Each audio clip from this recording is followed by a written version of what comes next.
The marketing data is provided by a handful of data services, and I'm going to be talking about three of those, and I'll help you understand how to read their reports. But let's first go through the process that they collect, how they collect their own data. We're going to be talking about MRI, Experian, Siemens, OneView, or OneLook. I always confuse those, and Nielsen. Nielsen basically provides more media usage, media consumption data, but the rest is more comprehensive. They both Experian and MRI provide an extensive data on consumer products and services. Their range is pretty broad, trying to cover almost everything that is out there. The research industry, it's an industry in itself, and the research industry is basically monopolized in the sense that there are a handful of database services that provide the information to the companies, and there are very high economic barriers to entry. Then that's why there are very few competition trying to rise up to that giant level. And also, it's very important in the for the market research to provide and build up and establish the customer confidence. In this realm, your confidence, your customers are the companies who seek information, who seek data to understand the market status. In consumer products, MRI and Siemens provide a variety of research reports. I'm going to be talking about them. And Nielsen is in TV. Nielsen is the single entity that provides rating reports. That also includes lists for charts for movies, music, books, and games. Arbitron is again a single-handedly the only company that provides radio rating information. And the internet ratings are, however, a little bit different. There are just because there are so many things that you can do online, it is very difficult to provide consumer behavior reports on a monopolistic level. So Nielsen has its own clickstream data, and Comscore is the second biggest, and there are tons of different research analytics that would provide various different social network analytics and website analytics that you can think of. And magazines, for the magazines, we have the Siemens database, which would ask about the favorite magazines, the magazine purchases for the past 6 months, and with a handful of brands that the customers select from. And also there's MediaMark, which is again it's a Kantar Media company.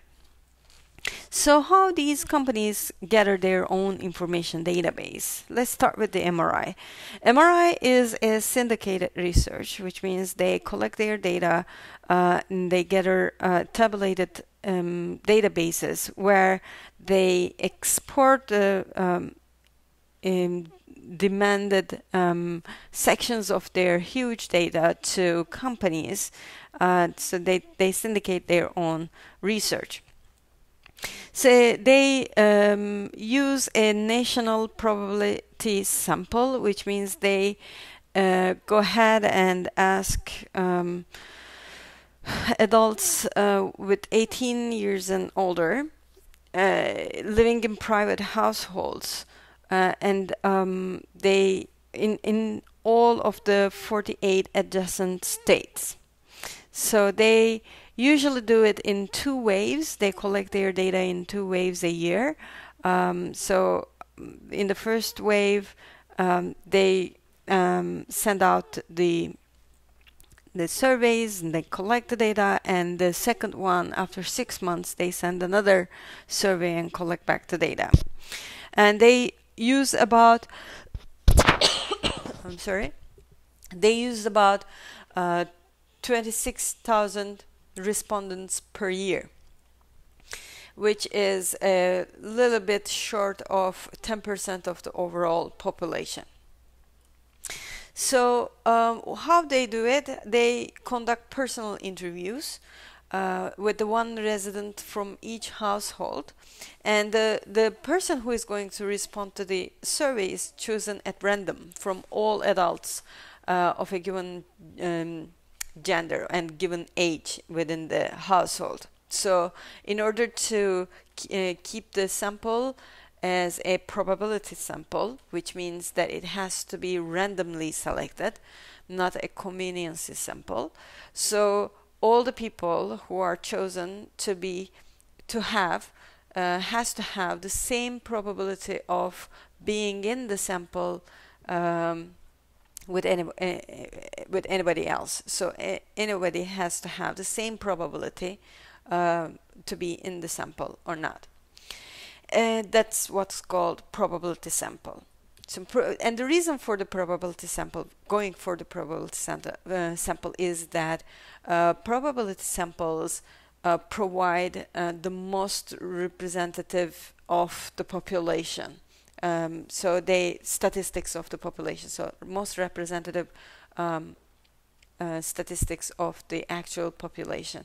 So in order to make claims about the general population or any hypothesis testing, you need to have a probability sample.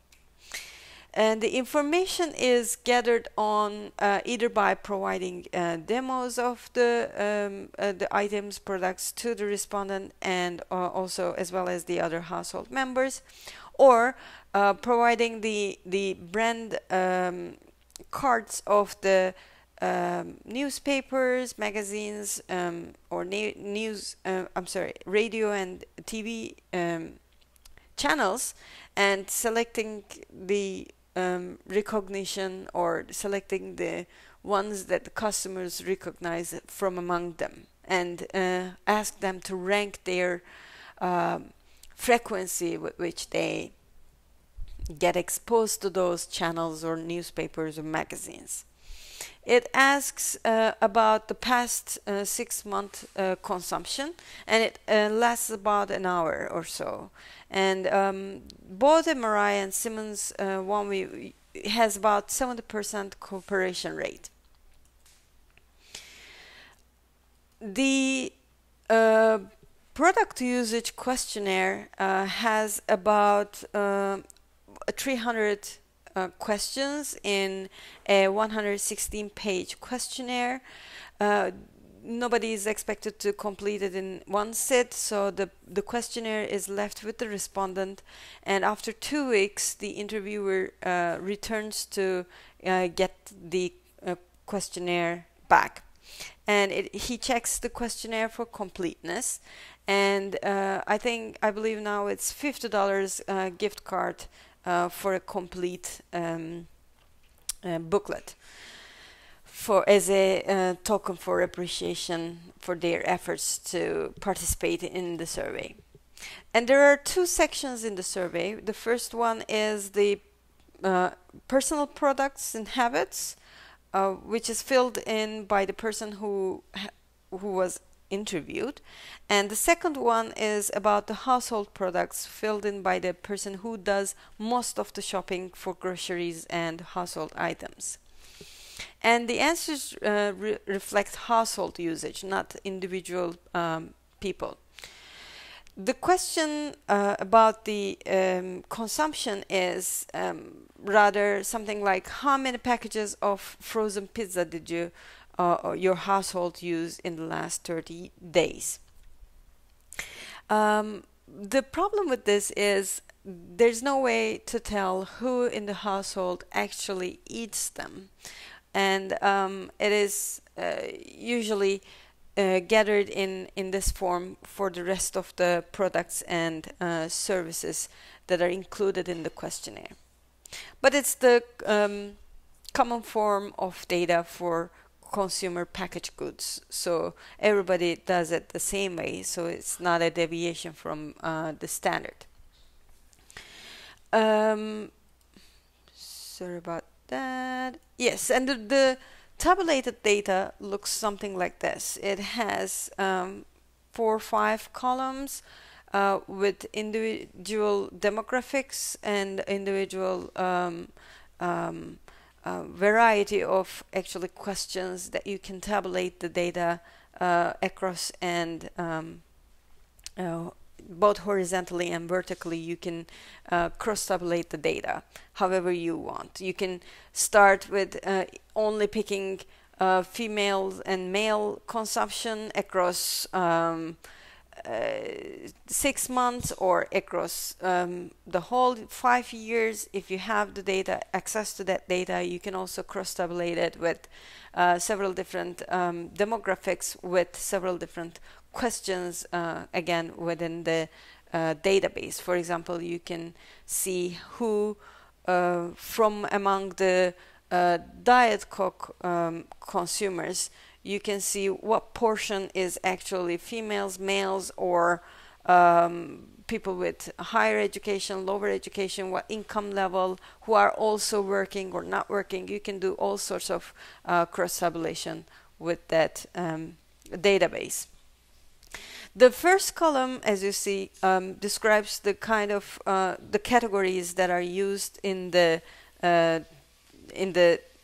table, and the first column next to it, which says the total in thousands, is the estimated total U.S. population as determined by MRI and is provided in thousands. So you need to add 3 zeros after each of these numbers. The second one is the projected owners of the product category. So from among the population, US population, how many people within that population uses the product or category, given whatever higher category you have selected. Let's say that it's a Diet Coke. What portion of the total US population is also a Diet Coke consumer? And product across and product down are also very important the factors.